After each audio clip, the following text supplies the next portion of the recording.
ഉപ്പുതറയിൽ ഒരു കുടുംബത്തിലെ 4 പേരെ തൂങ്ങി മരിച്ച നിലയിൽ കണ്ടെത്തി. ഉപ്പുതറ പട്ടത്തമ്പലം സജീവ് മോഹനൻ, ഭാര്യ രേഷ്മ, മക്കളായ ദേവൻ, ദിയ എന്നിവരെയാണ് വീടിനുള്ളിൽ തൂങ്ങി മരിച്ച നിലയിൽ കണ്ടെത്തിയത്.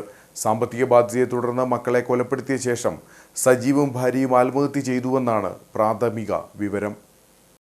ഉപ്പുതറ 9 ഏക്കർ കാവിരിമട്ട സ്വദേശി പട്ടത്തമ്പലം സജീവ് മോഹൻ, ഭാര്യ രേഷ്മ, മക്കളായ ദിയ, ദേവൻ എന്നിവരെയാണ് മരിച്ച നിലയിൽ കണ്ടെത്തിയത്.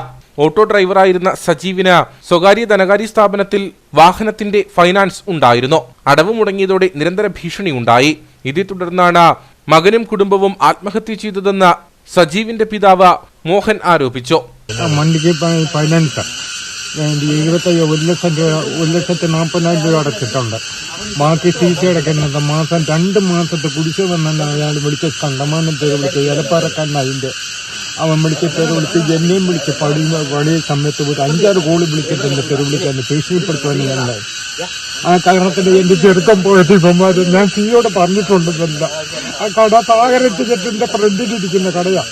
ഞാൻ ഈ 30-ാം തീയതി തന്നെ പൈസ വന്നേക്കാൻ ഞാൻ വീട് വിട്ട് തരാമെന്ന് പറഞ്ഞ താൻ കോപ്പൊന്ന് വിൽക്കുന്ന താൻ വിൽക്കണമെന്ന് കാണട്ടെന്ന് പറഞ്ഞ് അവൻ എന്നെ ഭീഷണിപ്പെടുത്തുകയായിരുന്നു.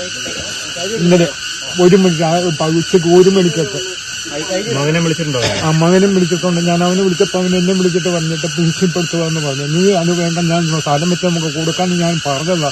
സജീവിന്റെ അമ്മയാണ് മൃതദേഹങ്ങൾ ആദ്യം കണ്ടത്. തുടർന്ന് അയൽവാസികൾ ഉപ്പുതറ പോലീസിൽ വിവരം അറിയിക്കുകയായിരുന്നുവെന്ന് ഗ്രാമപഞ്ചായത്ത് പ്രസിഡന്റ് ജെയിംസ് കെ പറഞ്ഞു. അപ്പം പ്രാഥമികമായിട്ട് അറിയാൻ കഴിയുന്നത് ഒരു സാമ്പത്തികമായിട്ടുള്ളൊരു ഇൻകം പുറത്താണെന്നാണ് അറിയുന്നത്. അപ്പം 6 വർഷങ്ങളായിട്ട് ഇവിടെ ഇല്ലായിരുന്നു. ഇവിടെ വന്നു കഴിഞ്ഞപ്പോൾ ഓട്ടോ ഓടിക്കുന്ന ആളാണ്.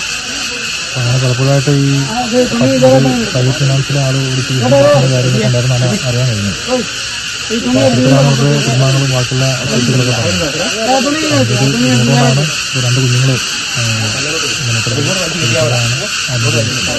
വീട്ടിൽ നിന്നും ആത്മഹത്യാക്കുറിപ്പും പോലീസ് കണ്ടെത്തിയിട്ടുണ്ട്.